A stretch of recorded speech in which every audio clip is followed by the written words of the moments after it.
Então, pessoal, a gente atrasou um pouquinho, mas hoje é uma live especial. A gente já foi pro sítio, pro laboratório e agora a gente chega aqui na Escola de Alquimia. Escola de Alquimia. Né? Vamos falar um pouco, né, Joel, da história, como começou, como você começou com tudo isso, até os dias de hoje, da Escola de Alquimia Contemporânea. E depois a gente vai dar uma voltinha com vocês aqui, né? E vai falar as novidades que estão acontecendo, tá bom? Então, vamos lá. Como começou a Escola de Alquimia? Olha, a Escola de Alquimia começou de uma maneira muito interessante, assim, né? Tudo dele interessante. Mas começou de uma maneira bem legal. A Escola de Alquimia. Porque eu comecei o trabalho em 1987. Então, como foi esse trabalho? Esse trabalho era literalmente um trabalho espírita. Eu me tornei espírita. Da noite para o dia. Então eu comecei lá, montei lá um centro espírita e eu comecei a fazer atendimento, comecei a atrair muita gente para o trabalho espiritual. Então na época, o que era que eu fazia? Eu dentro desse centro espírita, eu tinha uma sala de atendimento e eu fazia a famosa leitura de aura, né? Eu fazia leitura de aura. E eu fui ficando craque nisso, muito craque. Porque à medida que eu atendia, eu aprendia, porque eu não tinha livro, eu não tinha um professor específico, né? E aquelas entidades que trabalhavam comigo, geralmente eram às quintas-feiras, eles sempre mudavam muito o trabalho toda quinta-feira.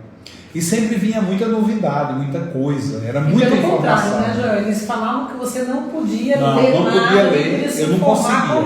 conseguia. Você desmaiava, né? Eu desmaiava. Eu desmaiei várias vezes. Então, assim, tudo que você aprendeu foi de experiência própria mesmo, não foi de livros nem de professores, né? Você sabe que uma vez eu estava lá na casa da minha tia e ela insistia para eu ler. Ela, você tem que ler. E aí ela me apresentou uma amiga que era da Federação Espírita.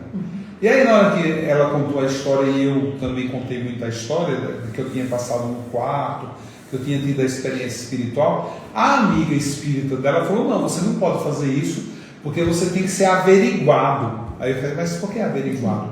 Não, a gente tem que saber, a gente tem que pesquisar, para saber se esses espíritos com que você trabalha são da luz, porque eles podem ser das trevas e eles estão te enganando. Porque eles fazem isso o tempo inteiro. Aí eu falava, nossa, mas olha, é difícil, né? Eu acreditar que eles não sejam da luz, porque quando eles se aproximam eu vejo luz, eu não vejo treva. E eu acho que a treva também ela não é tão esperta assim, né? Não dá para enganar tanto assim. E aí a minha tia disse, então, eu já insisti para ele ler, e a mulher me deu um livro. Ela me deu um livro para eu ler. E aí eu falei assim, mas eu não consigo ler livro. Não, por que você não consegue ler? Aí eu caí na besteira de falar para ela que os meus orientadores espirituais, eles não queriam que eu lesse. Aí foi pior, né? Porque aí a mulher falou, tá vendo? Eles são das trevas, eles não são da luz, porque a primeira coisa que eles fazem é isso, eles não querem que você se informe. Aí eu fiquei pensando naquilo, claro, não dormi de noite, tentei me comunicar e eles não apareceram para me tirar daquela agonia, né? E aí eles faziam sacanagem deles, assim, diziam, se vira, né? Se vira. E aí eu fiquei naquela agonia a noite toda. E aí quando foi no outro dia, eu falei, sabe uma coisa, eu vou ler o livro. E aí eu peguei o livro na minha cama, né? Deitei lá, eu ainda morava na estrebaria. E aí quando eu abri o livro, que eu abri e olhei para o livro, eu acordei 3 dias depois.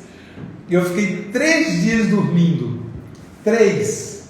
Eu acordei 3 dias depois. Como era um fim de semana, eles achavam que as estrebarias ficavam sempre fechadas em direção à casa deles, eles achavam que eu tinha viajado, porque de vez em quando ali no fim de semana eles escapavam para a casa da vizinha. Eles achavam que eu tinha saído, viajado, mas na realidade eu estava dormindo, eu desmaiei durante 3 dias. Acordei uma segunda-feira de manhã, com um livro assim aberto na minha cara, e a partir daí nunca mais eu li. E aí eu comecei a desenvolver os primeiros desenhos de aura, comecei a atender muita gente, comecei a fazer aquele trabalho que começou a dar problema, porque virou fila, era muita gente que ia, eu fui virando um fenômeno e aí a coisa foi, né? E aí, depois de 1 ano, eu cheguei à conclusão que a aura humana não era mais nada além do que a memória humana. Então, para mim, foi muito legal chegar a essa conclusão, porque eu vi que aquilo não tinha nada, sabe? Porque era tudo muito... Não era esotérico, era uma coisa prática. Era uma coisa muito prática. Aquilo que você vibra é aquilo que você pensa, é aquilo que você sente, é aquilo que você produz no sistema nervoso central.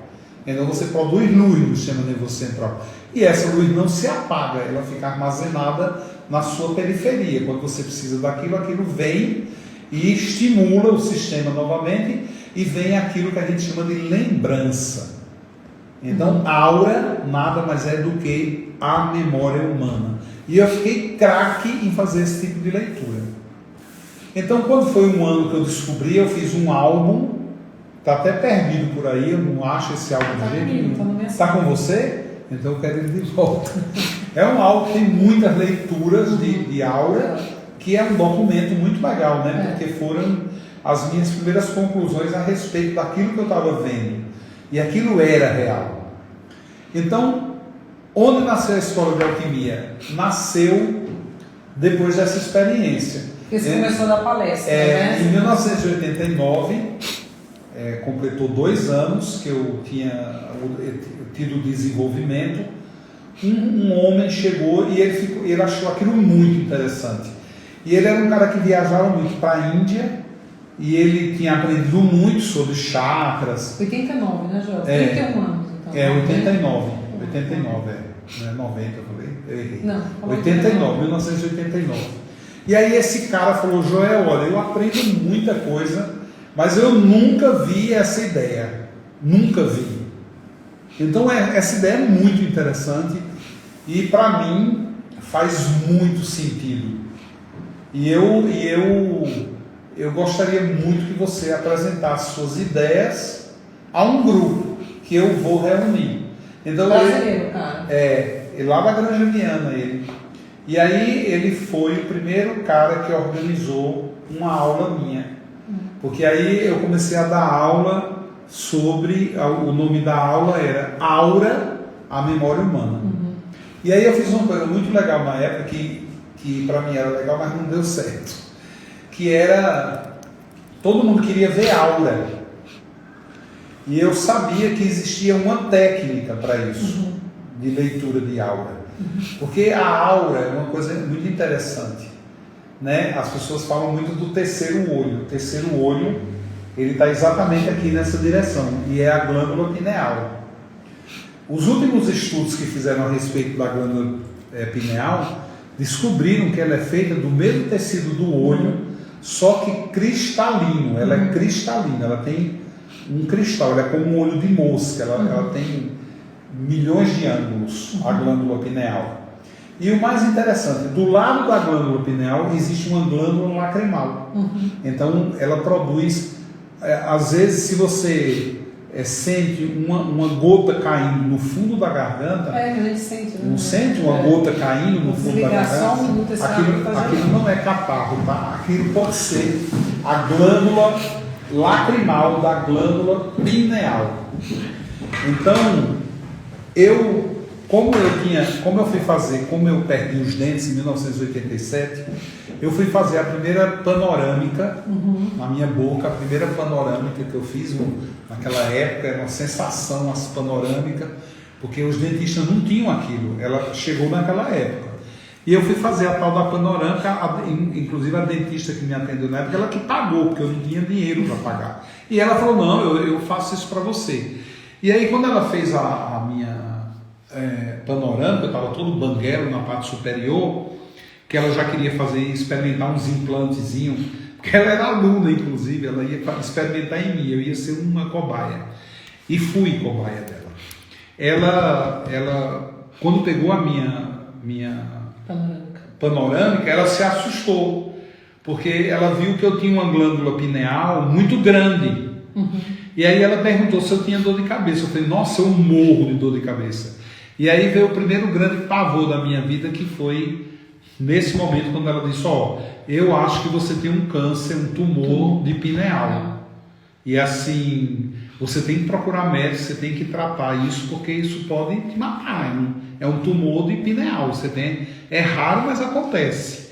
Porque a sua pineal, ela não é do tamanho de uma pineal normal. E aí ela mostrou nas panorâmicas que ela tinha lá, a glândula pineal pequenininha e a minha era muito grande. E eu sentia muita dor de cabeça. E a minha dor de cabeça era insuportável. Como é que passaram essas dores de cabeça? Milagrosamente. Passou milagrosamente. Eu ainda tenho ela desenvolvida. A outra panorâmica que eu fiz para a doutora, ela ainda é grande, né? A minha glândula pineal. Mas naquela época ela estava muito grande. Porque tinha acabado de acontecer. Tinha acabado de acontecer o evento dentro do quarto, né? Que está no 7º passo, pessoal. Leiam os livros, 7º passo, 8º passo, Jonatas. Conta todas essas histórias que a gente está falando aqui para vocês nas lives. E são histórias muito interessantes. Lindas, maravilhosas. E são reais, viu, gente? Aí eu pensei assim, se o povo quer aprender a ver aura, porque as imagens são formadas dentro da glândula pineal, entendeu?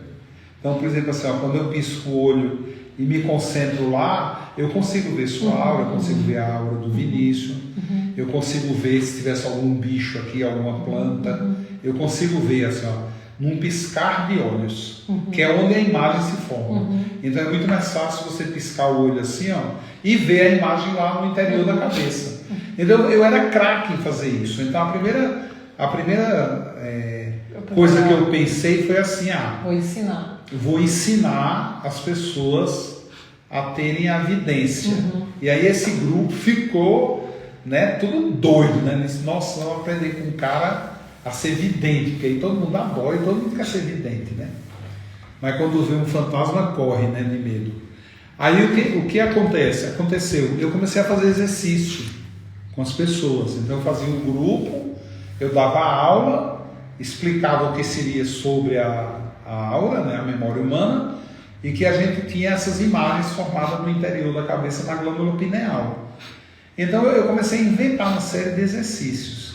E aí, no primeiro dia de aula, eu fiz um exercício muito legal, que aí encantou muito o grupo, porque estava todo mundo muito sensibilizado na época, né? Foi o meu primeiro evento da Escola de Alquimia, onde eu reuni aquele grupo. E o que é que eu fiz? Eu peguei um papel e me concentrei e chamei uma entidade para me ajudar. E aquela entidade veio, mas eu não falei para eles quem era. E aí eu fui e coloquei o nome da entidade e escrevi no papel o que era aquela entidade. Entendeu? E virei o papel e começamos a nos concentrar.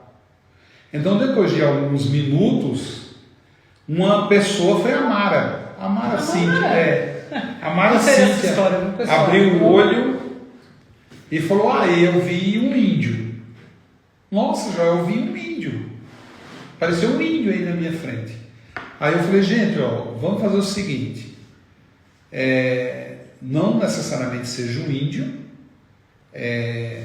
Eu gostaria que todo mundo relaxasse, não se sentisse assim influenciado pela informação da Mara, porque eu não vou fazer. Está aqui, a entidade está aqui. Mas aí vocês se viram. E aí deu mais uns 5 minutos. Aí esse meu amigo, que ele era muito, ao mesmo tempo que ele acreditava em tudo, ele era muito cético. E aí ele falou, nossa, Joel, eu vi um índio também. E eu vi uma coisa, eu vi assim que ele tem uma pena branca na cabeça. Aí na hora que ele falou aquilo, eu não aguentei rir, né? Aí eu falei, olha, vocês realmente têm uma sensibilidade, porque eu mostrei, era o pena branca, o índio, o meu caboclo de cabeça, né, que chama pena branca. Então, A segunda aula, a segunda semana, eles ficaram muito ansiosos. E na segunda semana, eu falei, não, vamos continuar o desenvolvimento da glândula pineal. Eu fiz um exercício com eles, que eu não sei de onde eu tirei aquilo da cabeça, e aí foi quando surgiu o primeiro problema. Porque aí eu tive uma aluna que teve uma convulsão. Então ela começou a convulsionar dentro da aula. E isso me apavorou, né? Foi a Marli, lembra da Marli que eu falei para você? Da Marli? Lembro. Então, que foi a Marli, ela convulsionou. E aí eu fiquei apavorado, né? Mas aí eu fiquei achando que aquilo era um evento isolado. Porque a Marli era meio doidinha. Então eu falei, putz, é a Marli, né? A gente podia esperar isso dela. Aí na terceira semana nos reunimos, eu fiz o mesmo exercício. Aí uma senhora que morava lá na Granja Viana, ela começou a passar muito mal. Então ela começou a ter muita tontura e começou a ter ânsia de vômito e ela chegou a vomitar. Aí isso eu já pensei em desistir, aí o grupo agora eles estavam gostando daquilo, né? Falou, o negócio está funcionando. E aí na quarta reunião eu fiz um exercício, que era um exercício, na época, assim que veio na minha cabeça, e aí o grupo inteiro fez, inclusive a mulher que passou mal, a Marli também estava lá. Eu falei, Marli, pelo amor de Deus, não vai ter convulsão de novo aqui. E aí quando a gente fez esse exercício, aí deu uma dor de cabeça em todos eles, entendeu? E aí essa dor de cabeça foi aumentando, e eles não seguraram a onda, entendeu? Porque aí eles começaram a enjoar, começaram a passar mal, então foi uma dor de cabeça coletiva. Então naquele dia eu pensei, eu não posso brincar com isso, né? Porque não dá para... A mesma que você está me falando, está me lembrando assim, tem muitas pessoas, né, que fazem... Quando eu morava na Inglaterra, tinham muitos não, né? Mas tinham bastante pessoas que faziam cursos de vidas passadas, para você voltar para as vidas passadas. E isso é muito perigoso mesmo, né? Não faz sentido. Porque tem, né? Técnicas para fazer tudo isso. Mas, assim, tem que ser espontâneo, né, Joel? Porque quando você força, geralmente vem coisas que você não precisava acessar, né? Então, assim, eu tenho muita cautela com isso também, porque eu já vi muita história de gente que voltou, né, fez uma regressão com a técnica X e viu e ficou danificado mesmo, viu coisa que não era para ver, ficou mal, entendeu? Então, assim, é um caminho muito individual esse, né? Muito da jornada da pessoa. E quanto mais espontâneo e natural for, melhor, né? Hoje eu entendo claramente porque é que eles nunca me deixaram ler, entendeu? É tanto que muitas pessoas elas achavam que na época eu era uma pessoa arrogante, entendeu? Que eu tinha um ego muito forte, porque era eu que na verdade não queria. Mas eu sempre acreditei muito nisso, porque isso é uma coisa que não se escolhe, não é você que escolhe isso. E outra coisa, mexer com a sensibilidade é como, olha, hoje você tem lá um canal de TV, você tem lá um Sky, você tem lá uma net, onde você tem tudo ali, de um conteúdo erótico a um conteúdo assassino, a um conteúdo, é como a internet, por exemplo. Tem tudo que você puder imaginar, que vai do negro até o mais claro, que vai do obscuro até a coisa mais sublime. E quem é que escolhe? É você. É você que sintoniza aquele canal. Então, uma pessoa que ela não tem a preparação, ela não sabe sintonizar, ela pode pegar qualquer canal. Então, eu acho que isso é o perigo. Entendeu? Então... E quando você vai desenvolvendo naturalmente, você vai sendo preparado. Uma coisa muito interessante para qualquer pessoa que dentro de um caminho espiritual ela queira progredir, eu não acredito que exista um caminho espiritual que você progrida, que você não trabalhe. Você tem que trabalhar.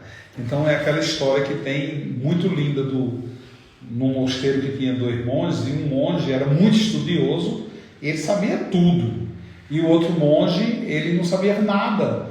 Então, o que é que faziam com o monge que não sabia nada? Colocavam ele para trabalhar. Então, ele lavava o banheiro, ele arrumava a dormida, ele fazia tudo. E ele sempre estava lá do lado do mestre, né? Mas sempre assim, sendo chutado, sendo humilhado, sendo execrado. E aí morreram os 2 monges, o inteligente e esse. Aí o monge, o mestre, o Rinpoche lá, o lama, né? Falou assim, olha, embalsama aí esse aí, enterra ele, quero com o inteligente.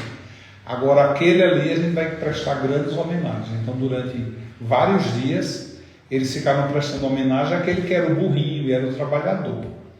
E aí os monges se revoltaram, né? Porque achavam que era aquele inteligente que deveria receber todas aquelas homenagens póstumas. E aí perguntaram o porquê que o lama estava fazendo aquilo. Qual era por que ele tinha escolhido aquele, né, que era o mais considerado o monge inferior? Aí ele olhou para todo mundo e falou, porque existia uma grande diferença entre eles, aquele trabalhava. Tá me lembrando uma outra história também do Sri Peshwa, que foi um grande mestre indiano, o guru do Paramahansa Yogananda. Ele era um ferroviário, né? Ele era um homem de família, foi casado. Ele que foi o responsável por trazer a Kriya Yoga, né? Que é a técnica, a filosofia que o Yogananda trouxe para o Ocidente, para o mundo, né? Para o mundo moderno.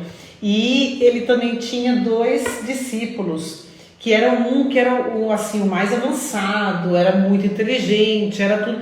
E na Kriya Yoga tem 3 níveis. A maioria das pessoas não chega nem ao segundo, né? Fica sempre no primeiro. Porque é muitos anos de prática para você alcançar os outros. E esse que era muito inteligente, muito avançado, ficava sempre pedindo pro Lahiri Mahashaya: ai, por favor, mestre, me dá a segunda kriya, me dá a segunda kriya, me dá a segunda kriya. E o Lahiri Mahashaya só ficava: pratique a primeira, pratique a primeira. Aí ele azucrinava tanto o Lahiri Mahashaya que um dia ele quis dar uma lição nele. Então estavam todos os discípulos meditando e estava passando na rua o carteiro, que era um discípulo do Lahiri Mahashaya. E aí ele chama um homem muito simples, né? E aí ele chama: vem cá, né? Como é que você tá, tal? Aí ele: ai, mestre, né? Tocou no pé do Lahiri Mahashaya. Aí o Lahiri Mahashaya olhou para ele e falou assim: eu quero te dar a segunda kriya. Você vem aqui hoje à noite porque eu vou te dar a segunda kriya, né?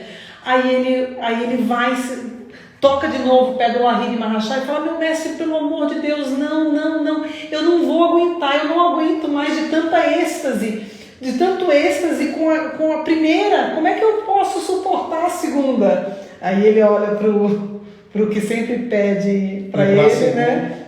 E fala assim: quando você chegar nesse estado, você está pronto para a segunda kriya. É o que eu digo aos meus alunos: atende, pratica, para você saber literalmente, verdadeiramente, e você sentir o que é alquimia. Não existe, não existe alquimia teórico, não existe alquimia teórica. A alquimia teórica, é por isso que a alquimia, para muita gente, ela é confusa, ela tem muitos símbolos, ela tem muitas ideias, e ela não é uma coisa objetiva, e todo mundo acha que ela é subjetiva. Mas ela só se torna objetiva quando o alquimista ele trabalha, literalmente trabalha. Olha, você me conhece há muitos anos, e você já me viu ler livro? Não. Nunca você me viu ler um livro. Aliás, eu vi o Joel ler um livro só, do começo ao fim.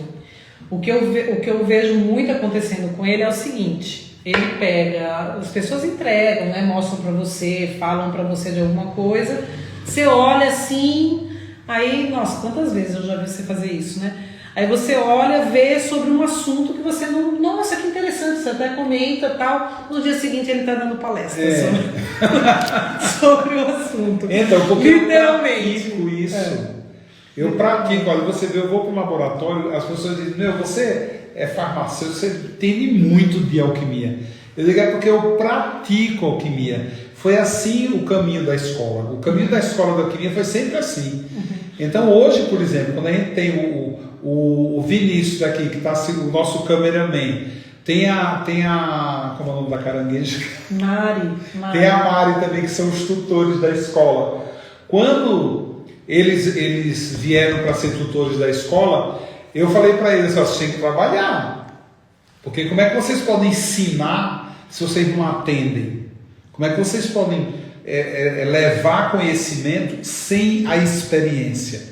Então hoje eu estou dentro de um laboratório, eu sei o que é alquimia, eu sei porque eu vivo alquimia, eu não aprendo alquimia em livro. Então hoje, por exemplo, uma pessoa me dá um livro do Paracelso que ninguém entende, eu entendo.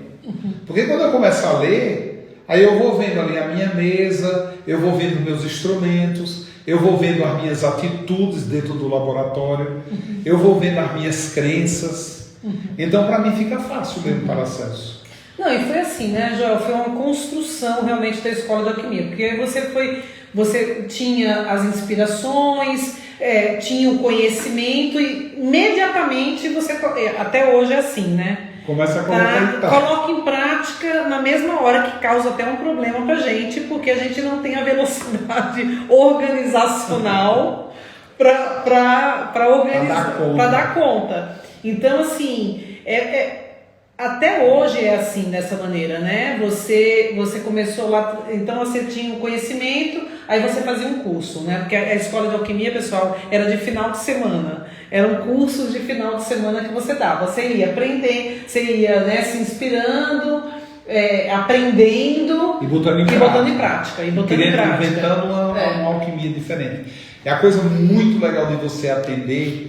É que quando, por exemplo, eu criei a primeira alquimia da escola de alquimia, foi o Primus, né? Foi o Primus, uma grande que veio da leitura das auras das flores. Veio da leitura das auras das flores, né? Nasceu o Primus. E aí eu comecei a atender. Aí quando eu comecei a atender, eu comecei a perceber que porque como eu atendia muita gente, então eu tinha uma visão, eu tinha uma experiência muito coletiva. Então eu tinha muita gente que eu olhava e observava e eu anotava muita coisa nas minhas fichas. Eu comecei a observar que tinha pessoas que elas eram muito diferentes naquele atendimento e pessoas que não davam resposta nenhuma. Então eu fui atrás disso. Eu fui atrás de quem? De quem não funcionava, porque quem funcionava eu achava que aquilo era óbvio. Agora quem não funcionava, eu dizia, por que esse cara não atendeu as perspectivas? Por que esse cara não ficou bom? Eu via coisas absurdas. Por exemplo, uma vez eu tratei um paciente que ele tinha câncer de estômago. Um mês depois, assim, sumiu como um milagre o câncer de estômago do cara. Só com primos, hein, pessoal? Só com esse primeiro. E o irmão dele tinha úlcera e tinha medo de ter o câncer. E eu fiquei tratando o irmão dele, eu acho que por um ano, de uma úlcera, ele não se curava. Eu dizia, não, mas como pode uma pessoa com um sintoma, uma doença grave, e o outro com uma doença simples, né, que nasce de um nervosismo, o cara não se cura por quê? Então, me chamava muita atenção. E a escola de alquimia, ela foi avançando à medida que eu ia aprendendo. Então, todo o conteúdo da escola de alquimia, ele foi construído em cima de uma experiência de atendimento, de laboratório, de colheita e de plantio e de colheita. Porque eu planto, eu colho, né? Nós temos o nosso sítio, onde vocês já conheceram aqui numa live o sítio. Hoje eu vou mostrar aqui a escola. Temos um laboratório que manipula isso. Temos uma escola de alquimia que forma os alquimistas para que eles aprendam toda essa nossa experiência. Porque o que é a escola de alquimia e o que é que se ensina na escola de alquimia? É justamente a tradução de todos esses remédios, não remédios, esses florais, essas panaceias, né? Você tinha o conhecimento, ia para o laboratório e criava, traduzia em panaceias todo esse conhecimento. Então, o que se aprende na escola de alquimia é o que está por trás de todos esses, né, esses florais. É muito lindo, né? Porque às vezes a gente fala para os alunos assim, esse kit aqui de floral é a tradução deste tratado, né? Desse escrito. desse conhecimento alquímico. A gente tem que dar uma volta, senão não vai dar, né? Nosso 20 direito, minutos. nosso Deixa só a gente falar, né? Aí ele fazia de final de semana os cursos até 2007, quando foi uma grande virada na sua vida, né? Era casado, aí se separou, e a partir daí eu casei, né, com você. Com o meu pé direto. Aí a gente começou a criar realmente a escola de alquimia nos moldes que são hoje, porque tinha tanto conhecimento, que não cabia no final de semana em cursos de final de semana. Aí a gente fez essa escola semestral, que é uma universidade, né? Muitos, até pessoas da área de saúde, médicos, que hoje fazem parte da nossa equipe pedagógica, falam que o que aprendem aqui não aprenderam na escola de medicina, né? Modéstia à parte, né? E que você é melhor professor de medicina do que eles já tiveram. Então hoje, a escola de alquimia é essa jornada de mais de 30 anos, né, Jorge? 31 anos dele, de todo esse conhecimento alquímico, desse resgate de todo esse conhecimento milenar, que ele tem essa facilidade para resgatar, e trazendo de uma forma... Eu gosto muito de passar essas experiências. Trazendo de uma forma muito metodológica, muito, né, na escola de alquimia e no laboratório, no formato de remédios, que a gente não chama remédios, a gente chama panaceia, pessoal. Panaceia são essas misturas alquímicas de todos os elementos da natureza, de flores, plantas, minerais, de tudo que a gente tem direito, todo o poder da natureza. Aqui é a nossa sala, a gente está passando por a sala mais bagunçada. A gente está passando por uma reforma, né? Não mostra muito. A pandemia fez com que a gente, né, começasse a mudar muita coisa aqui. A gente está aqui na parte superior da casa, tá? Aqui é a área de marketing. Área de marketing. A gente está na Vila Mariana, tá, pessoal? Rua Áurea 198. Venham visitar a gente. Aqui é a área da Lili, da Ninja, que a gente chama, que é do comercial, administrativo, tá? China, ela. Estás acompanhando aí? Dá para acompanhar? Aqui também é a área de administrativa, facilities. Encontro com tutores. Ó, os tutores ficam aqui, pessoal, dando suporte para vocês, alunos. Aqui é a área de TI.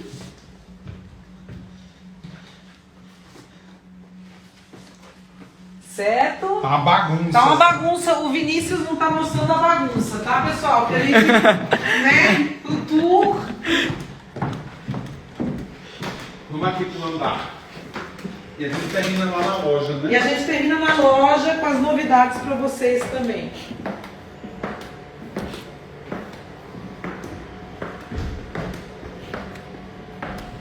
Aqui é a área da escola de alquimia, né? Os tutores, secretaria. Aqui fica o gestor, Rodrigo Finger.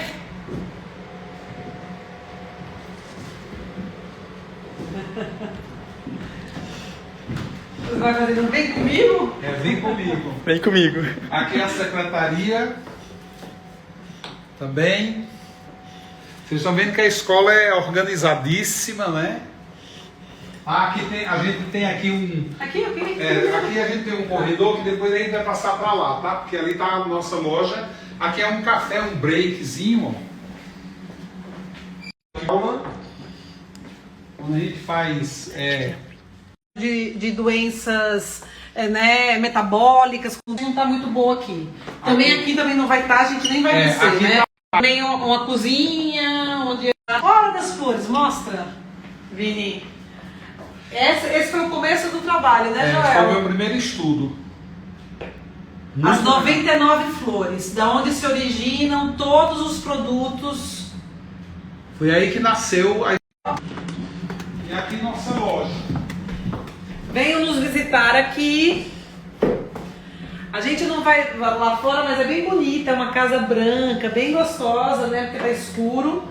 E aqui é a nossa lojinha. Aqui está a nossa ópera. E vamos falar agora das novidades. Golden Friday, só alquimia para transformar Black Friday em Golden Friday, tá? Aqui é dos consumidores, né, de vocês.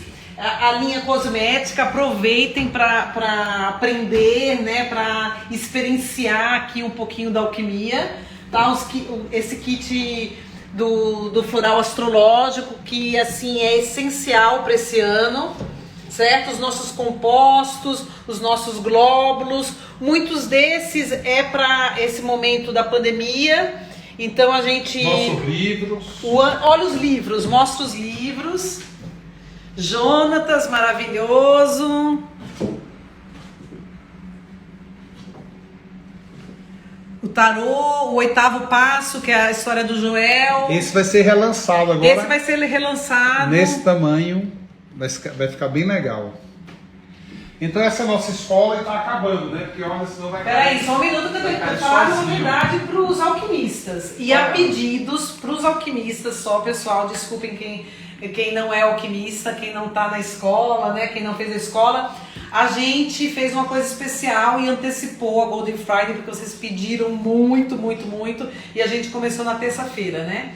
Então, os produtos que a gente tem são esses. A gente colocou os kits também para vocês, para quem não tá sabendo ainda, tá? Ó, o Materlux, o Mônadas e todos os protocolos das serpentes, tá?